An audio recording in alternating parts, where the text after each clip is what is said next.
Hello, listeners. Welcome to another episode of the Ripple Intent Podcast. I am one of your hosts, John Grant, and with me is Kyle. Say hello, Kyle. Hello, Kyle. Perfect. For those of you new to our podcast, Ripple Intent is a grassroots community-based organization where we are building awareness of how to be better colleagues, coworkers, teammates, leaders. Really how to be a better human in the workplace. And our guest today is a relatively new friend for me. I first met him as we were working on a course for COA. So we've had some COA folks on here before, Construction Owners Association of America. And I was fascinated by him because he's talking about project delivery, but taking a complete spin, pulling out of lean construction, away from the tools, away from how you actually deliver, to really talking about people and focusing on people first, second, third, all the way through. And that really resonated and touched me. And I feel like, he's a great example for everyone. So big lead in there.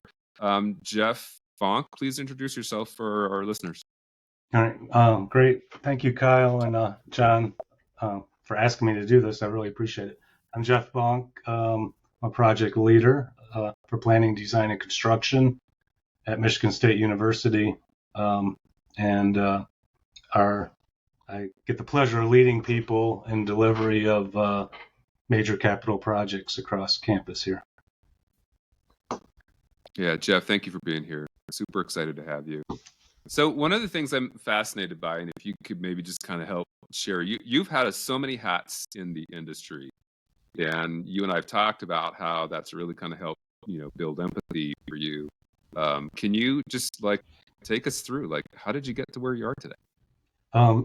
Sure. I was born right outside of Ann Arbor, Michigan. I'm just joking. I Going won't all go the way back. that far Awesome. back. But started in facilities. I guess you would call it a floating facility in the United States Navy as an electrician's mate on a fast frigate. Spent 4 years there, became an electrician. Got out of the Navy, started going to school for electrical engineering. And continued to work as a electrician, both in the maintenance area and then also in construction. At the same time, I got my master electrician's license and became an electrical contractor. And so I was a contractor for a while on commercial, industrial, and some residential, high-end residential work. Had a company for about 4 years, then kind of got tired of chasing my money, honestly. Owning your own business, especially first generation, is not always what it's cracked up to be. So I got an offer from the Medical University of South Carolina in Charleston, South Carolina, to lead their electrical division there, both in maintenance and medium voltage distribution throughout the campus. So I led a facility in a critical facility, teaching hospital, mostly hospital, with some teaching involved. I would say it was more hospital than teaching. Then decided to move back to Michigan after being in South Carolina for 17 years. Got a position at Michigan State University, luckily enough, 18 years ago. And while I've been here, I've worked as a project manager, facilities manager, electrical designer, electrical project manager, capital project manager, supervisor, and now more of a project executive leadership role of planning, design, and construction. So I've worked on the facility side as an owner, so I know what it's like to operate a building all day. I've worked on the maintenance side as owner. I've delivered projects as an owner, and I've also worked as both a maintenance electrician and electrical contractor. So I got more than great empathy for all the primary roles that you would find on a project and kind of really have real understanding of what it takes to get the work done. Yeah. Did you happen to start in the mailroom by any chance? Because that would complete the entire cliche. Yeah. I mean, yeah. Well, tell you what, on the Navy, while you're in the Navy ship, and that's why that's such a great foundation, even in my OTI classes. I don't know, John, if you remember, but one of my first slides is a picture of my ship, because to me, it's always, and I have that same picture up in my office here, is to look back to where you started from, and kind of have gratitude about where you're at today. And I always say the struggle ends when gratitude begins. So you kind of thinking back to that point. But when I was in the Navy, you pretty much had to do everything. Even though I was an electrician, you're also fireman, painter, janitor, mail clerk, because you weren't calling for help if something went down on the ship. You had to fix it. The people there had to take care of it, because you're basically out in the middle of the ocean. So there's not a lot of repairmen to dial up or contractors. So yeah, I got a wide variety of experience there and really good education at a young age. How to deal with people too. Talk about a gathering of people like you've never seen. Our military forces are definitely a true representation, good and bad, of the United States. All different kinds of people from all different places coming together and working together and relying on each other literally for your lives, and they make it work. Somehow it works really well. So you talk about, right, having empathy for what it takes for all these different roles. I mean, so how does all this experience really kind of translate to your focus on people in project delivery over the tasks, the tools, the work itself? I don't know if you have a cliche meter in this podcast, but here comes another one. I like to say we're human beings, not human doings. So, that's one thing that everybody brings to every project is a humanity, and sometimes we forget that. I like to say we're not doing construction to each other; we're actually doing it with each other, to try to achieve something for the organization we're working for, whether we're contracted to work with the organization or not. I don't see my role as an owner's leader on a project as trying to protect my stakeholders from our consultants and contractors. Like I'm a hedge of protection, and I'm going to protect you from these evil people that we hired. And we're giving a lot of money, by the way, to produce something. So I like to, see it as a partnership, and having served in many of their capacities, I can really understand what they need to be successful.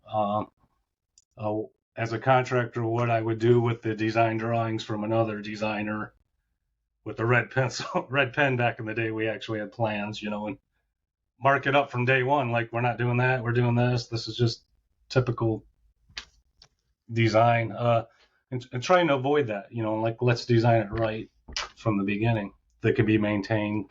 It's going to serve our needs at the end of the day as an organization. Well, and you talk about, how you are not the project, and I love that phrase. So kind of share with us, like, yeah, what do you mean by that? Like, and how does it come into practice? I would say, well, the first time I heard it, I was kind of pissed off, actually, because I was talking to one of our leaders here on campus, and they're like, well, what's going on? And I was talking about, our project charter. I was talking about our schedule, and I was just talking about the project team and how we're developing this and we're doing that. And it was like, I was saying we were focusing on about 20 things, and he kind of corrected me, like, how can you be focusing on 20 things? You're not focusing on anything if you're focusing on 20 things. But he said to me, Jeff, I want to tell you, you are not the project. And at first I was like, what?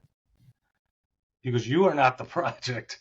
And I learned through inquiry with him that, truly sometimes as project managers or leaders, we get so caught up in the actual project itself that we become bigger than what the project actually is.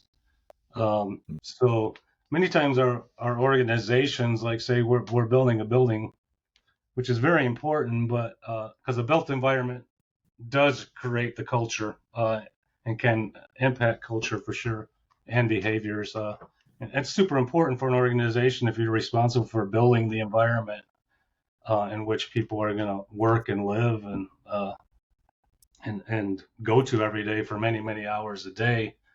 It's super important, but that's normally the building itself is not the project for the organization. It's what's going to happen in that building long term to help that organization either reach its financial goals, how it's going to impact a community, a state.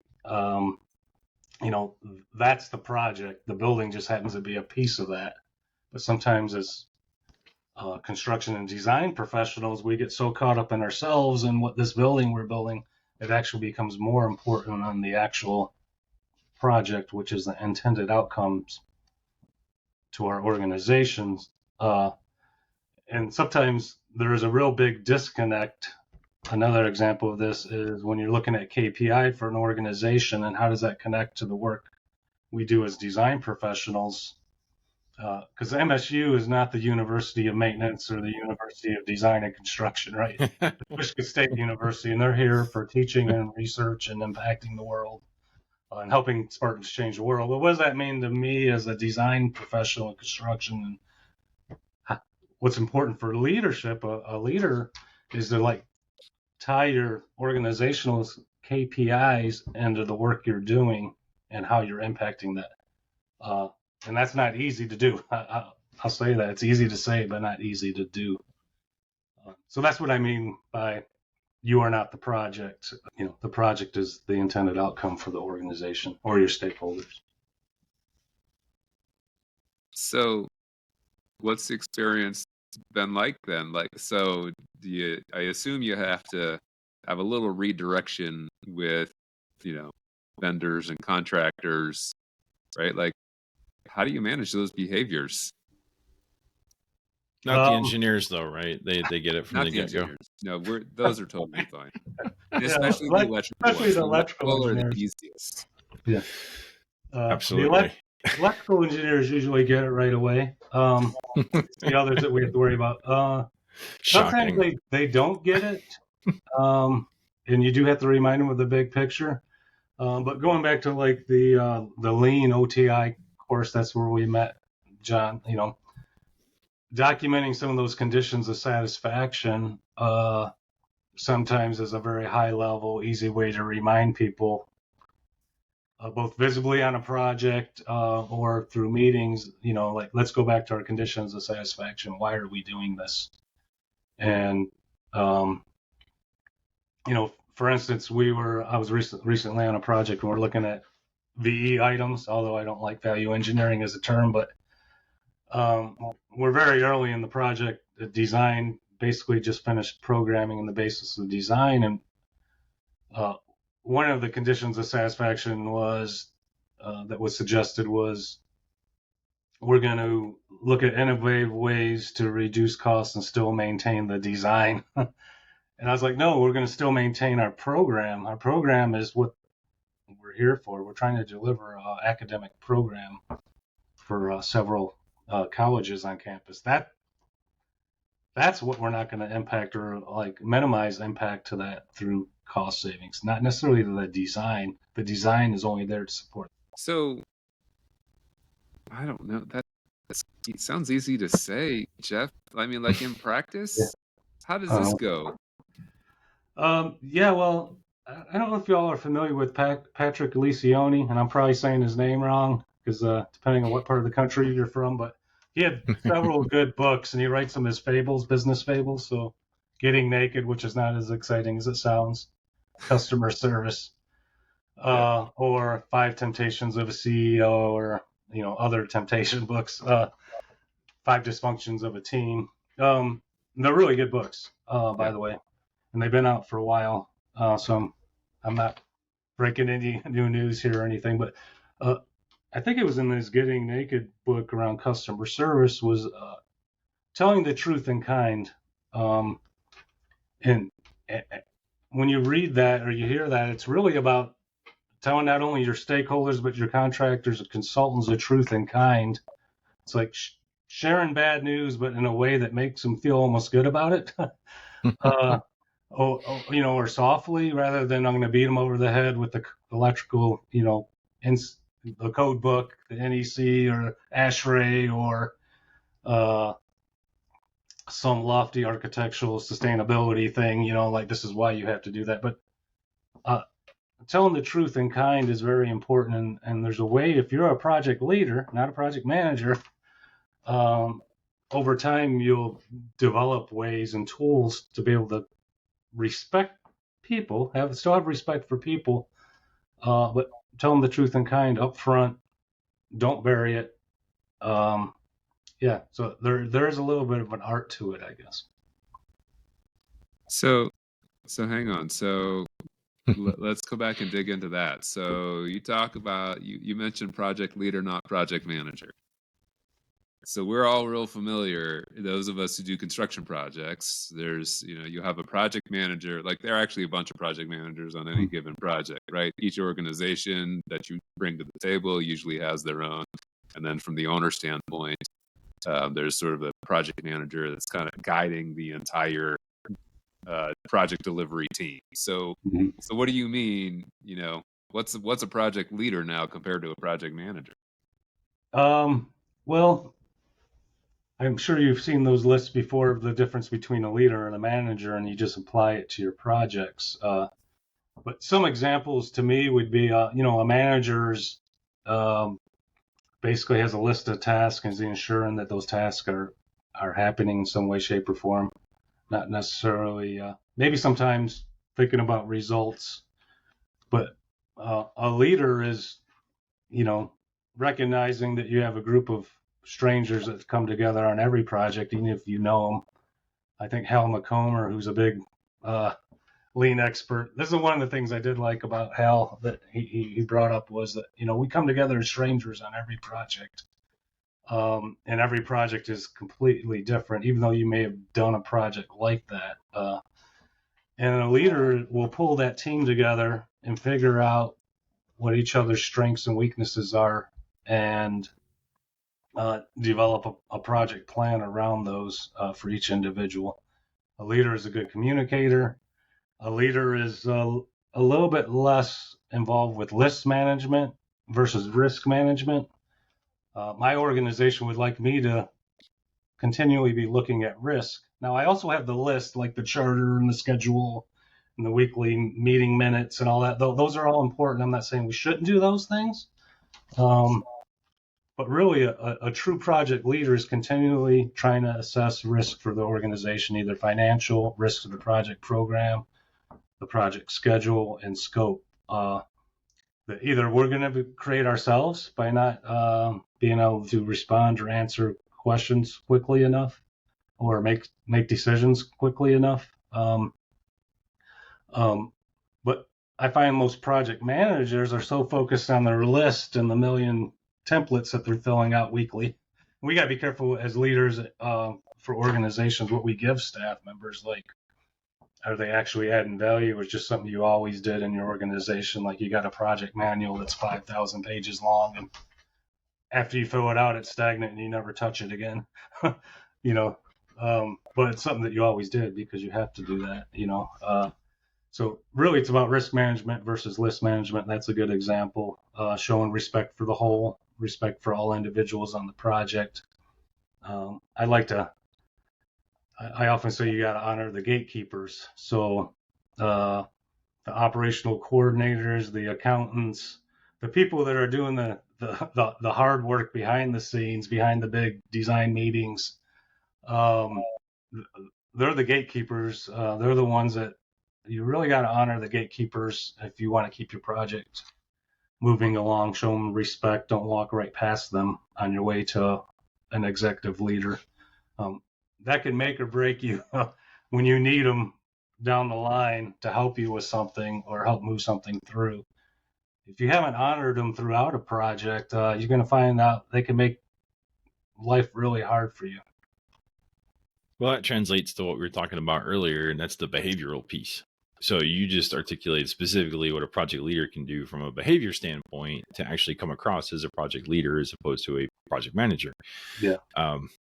And so, if you could, I'd like to hear your thoughts too on the behavioral side. What other behaviors do you see and do you hold your folks accountable to keep the focus on the people side of what we do? Because we could get projects done and be jerks to each other, but I believe that that's not what you're by any means advocating for, nor do you allow. Yeah. And so people always wonder, well, how do you actually do that? I would say one big thing on behavior that I've been thinking about a lot lately, and this goes beyond design and construction and the work we do, is there's not enough grace in the world, like giving grace, basically unmerited favor. In fact, we flipped. We're like at 180 now. Most people are very cynical, skeptical, and they get recognition and accolades for who can be the most sarcastic. And I'm very sarcastic by nature, and I like to joke around a lot. So I actually have to like check myself sometimes and like, maybe I shouldn't have said that, trying to be funny, but people are very, very cynical, skeptical, and, we got 3-minute videos we can watch all day long. How many likes do I get for that mean thing I said about that person, or, that meme, and some of it's all in fun and that, but when you're on a project, I often see people waiting for someone to screw up. And then as soon as I do, I knew they were. I said that, they sucked and they were going to do this. And it just is really poor behavior. So as a project leader, if you see that happening, you got to stop it. And you got to pull people aside and actually talk to them about maybe the impact of some of the things they're saying or doing. You got to model being positive, optimistic, expecting the best and working for the best at all times. Maybe be so busy improving yourself that you don't have time to criticize others or talk about others, or a waste is gossip, and rumors. If you see that as a leader on a project, you cut it off right away, and you focus back to the truth and what you're trying to achieve. It's easy nowadays just to slip right in and you be present. I'm working on this as a personal goal this year, is to try to be more present, because my dang iPhone keeps telling me I'm spending 4 hours a day on my phone. I got it down to 1.5 hours this week average, which still is a lot of time. I mean, wow. I'm at home, and I'm looking at my big screen, but that's not entertaining enough. So I got to look at my little screen while I'm looking at my big screen. In the meantime, I start feeling guilty because I'm like, hey, my family's here. Maybe I should be paying attention to them. But I look over at them. They're all looking at their little screen, multiple little screens, while we're all looking at the big screen. So I'm like, hey, maybe it's okay just to not be present. But that is sucking the life out of us. And how are you going to manage a project if people are staring at their phones? In the world of Teams, like we're doing now, we're online, right? It feels like we're together and it's great, but there's nothing that beats actually being in person. So you can't look at emails while you're multitasking, but you're really disconnected. You're not present. Being present is a really important behavior that we all probably need to work on due to this great technology. Like I've been thinking about autonomous cars and how great that would be, just get in the car and push the button. But then I'm like, now I can work on the way to work, on the way home from work, at home. I mean, they're just like increasing the amount of productivity they can get out of us, or we're doing it to ourselves. I don't say them because there's really no them.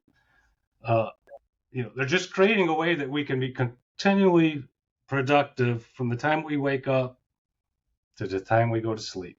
We are going to be locked into something, and I don't think that's good.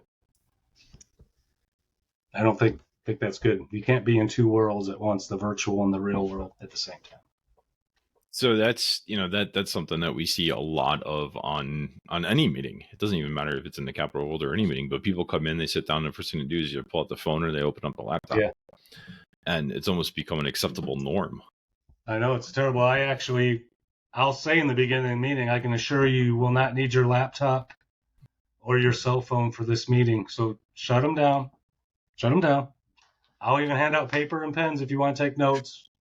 Put your phones in your pocket or in your purse or wherever, because if we're going to get the work done here and it's important enough for you to be here, you need to be here. You need to be engaged. And people don't like it, but they'll do it. And then I think they get great value out of it because they walk away and they're like, hey, we've actually achieved something in this meeting. We're connected as humans, right? We're connected now. Once you establish that precedent, do you feel like it continues on through? Is it a struggle to keep people engaged? Yeah, it's or struggle. do they get the benefit and they're like, oh yeah, let's keep doing that. This is amazing. I got so much more out of this meeting or whatever. Mm-hmm. I would say the meetings we've had where we've done that, people have been much more engaged, and they've paid attention. But it is a struggle, I think. You don't say it once, and then it's like that at every meeting. And then if you see people being distracted, you have to be able to say something like, hey, are you here? Like, what's going on? Kind of like my wife does to me. Like, you're not listening to me, right? I'm just as guilty too, so I don't want to say, I'm perfect, because, it definitely is an addiction. It's like another drug. There's like a dopamine reaction of grabbing that and having that instant, and then I'm like, why am I looking at the weather for the 15th time this hour or whatever? Like it hasn't really changed in 15 minutes. Like the weather app is one of your go-to buttons. I don't know why. At least for me, it's like, why am I looking at this again? Like, has the weather really changed in Michigan? Yeah, it's cold and it's cloudy. I mean, that's what it's going to be for the next 3 months. So yeah, I'm just as guilty as anybody. But as a project leader or a leader at all, you got to realize that is something that it's great to have the tools available for our staff. And it's definitely made projects much more productive to have all the tools available. But when you're supposed to be engaging together in a meeting, being present is super, super important to achieving your results, whatever intended outcomes you had for that meeting. Many times we go to meetings and there's not even an agenda or intended outcomes laid out, and that's a big project leadership thing. Is like, are we just having a meeting to have a meeting? Like, we got more than enough to do. If there's not an intended outcome in this meeting, then I don't want to be at it. I got more meetings and projects I can deal with now, so I asked our consultants to create an agenda that has intended outcomes. And actually, this goes back to behaviors matter and people. I learned that you can use the DISC profile or behavioral assessment type profiles to ensure your agendas are meeting all the attendees' needs. So for like me, I'm a high I. Like, to me, it's all about who. Like, I ask first. My first question on anything is like who, and then what. So I want to know who's going to be there. So if you create an agenda and you list all who's going to be there and you send that out ahead of time, it'll save a lot of like anxiety for somebody like me. Like, oh, well, Kyle really needs to be there and he's not here, and I could go talk to the person that's on the meeting. But if I don't know that, I might have a built up anxiety and not be ready to meet till I get there and I see is Kyle there or not. Or I might be wasting time calling Kyle up, like, you need to be at this meeting where I don't know why you're not on the agenda. And then like the what people, like controllers are usually about what, dominant, so like, what are we talking about? Analyzers want to know how we're going to do it. What are the rules? So you might have an agenda broken down into discipline, time, what time we're going to start, where we're going to meet at. And then stabilizers and analyzers want to kind of know why are we meeting? And that's where you got the intended outcomes. This is why we're meeting. We're not meeting just because it's a standard, our weekly project meeting. There better be an intended outcome. So that's kind of project leadership versus management. They're thinking about, even an agenda, how it's not only going to affect and help people's behaviors and support, what's important to them, but you're also going to achieve something out of that meeting. Yeah, I think we see I love this application of self-awareness, the DISC assessment you mentioned, any personality assessment. If you understand who's going to meet, then you can meet in a way that fits those people's needs, as opposed to, this is our standard agenda, this is how we're going to go through things, this is, this is our quote unquote best practice for meetings.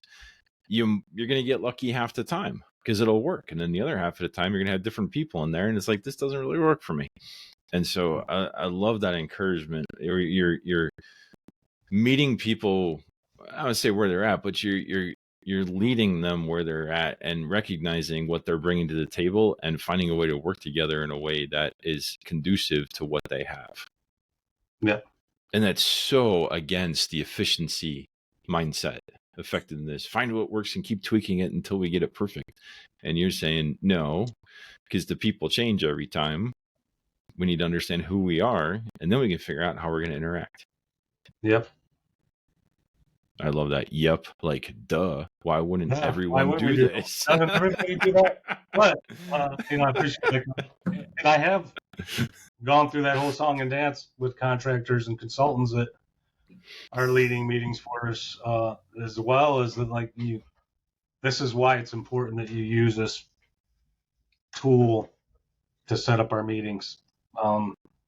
Because I don't want people walking around being anxious, like, why are we meeting? Like, I don't know why we're always meeting.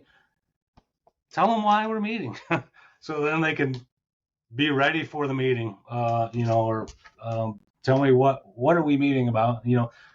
That creates anxiety for people, and why create that? And that's a distraction from what they're really there for, right? Whether they're doing engineering or design or their role, whatever the role is on campus or in your organization, it shouldn't be to be worried about a meeting. It should be getting ready to try to achieve that intended outcome of that meeting. Mm-hmm. I honestly, I'm really terrible at agendas. I'm not, I know. I can tell with this podcast. Oh, I'm sorry. I will say this, guilty as charged. I do really believe this, and I do try to implement, but there are times when we've taken on so much work that it's like, I'm making the agenda like the minute before our staff meeting, not sending it out a week in advance like I ask people to do for me. So I'm guilty as charged. And maybe there's something about a project leader that should, or any leader should be able to delegate things or ask people that may have time to do that for you.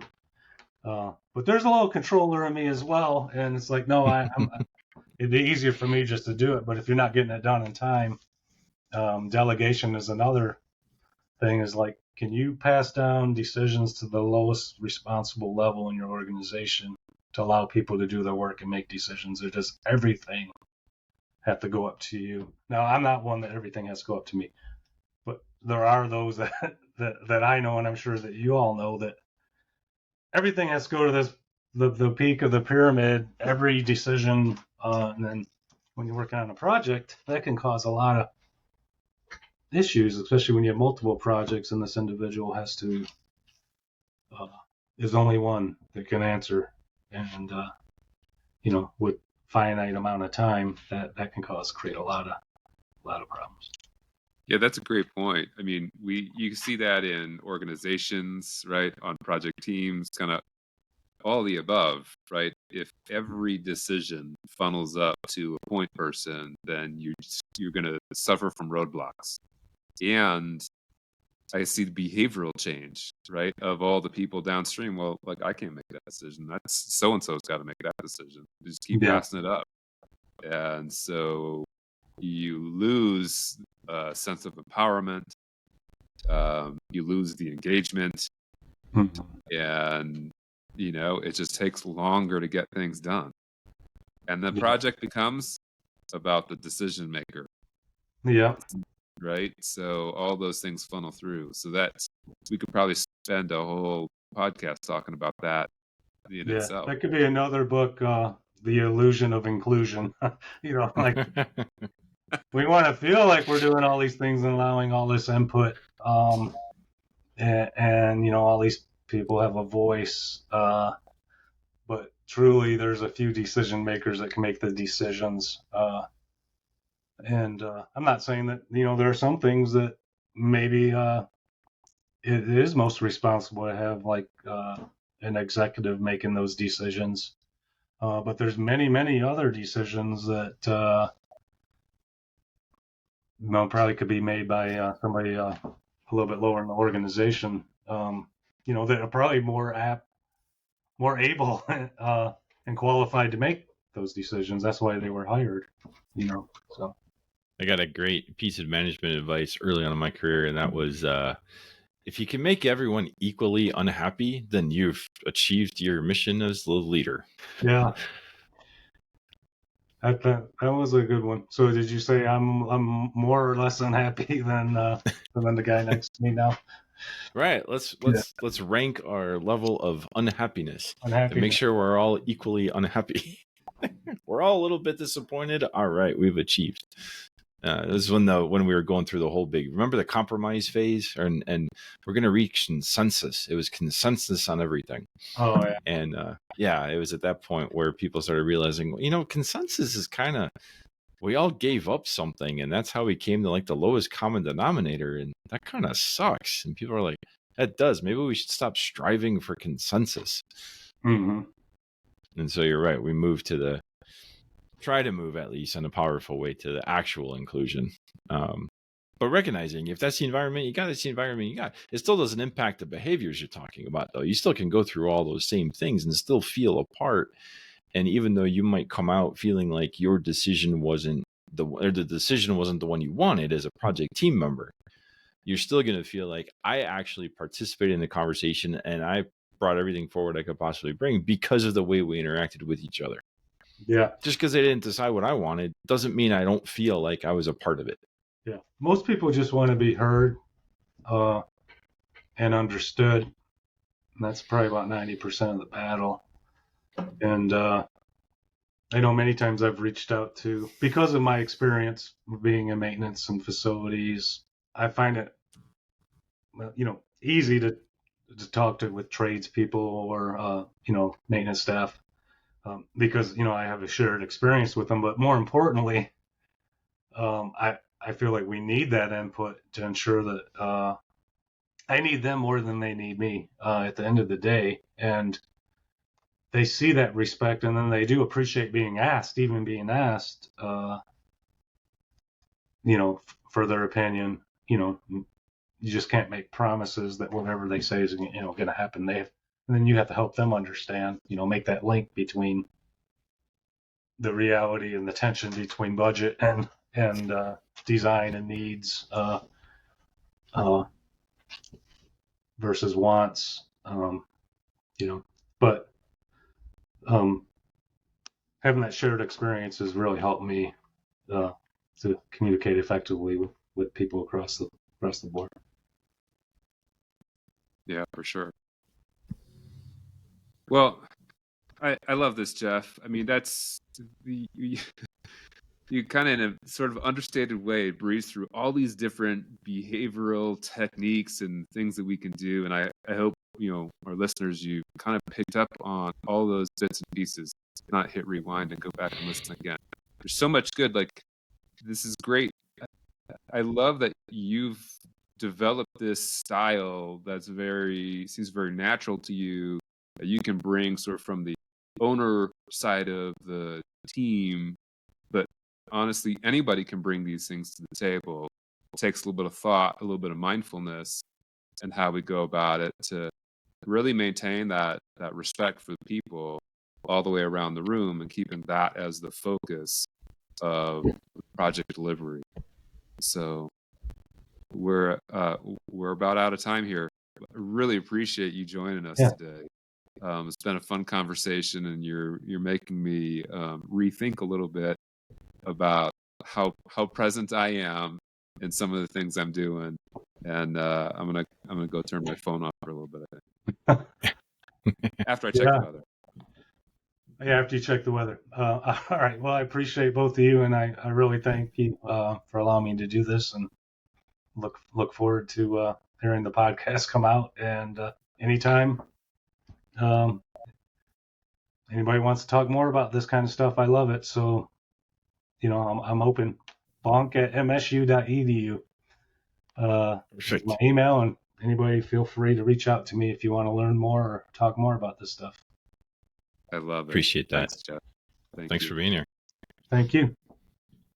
Listeners, you can find us online, www.rippleintent.org. Just showing my age because you got to say the 3 W's first.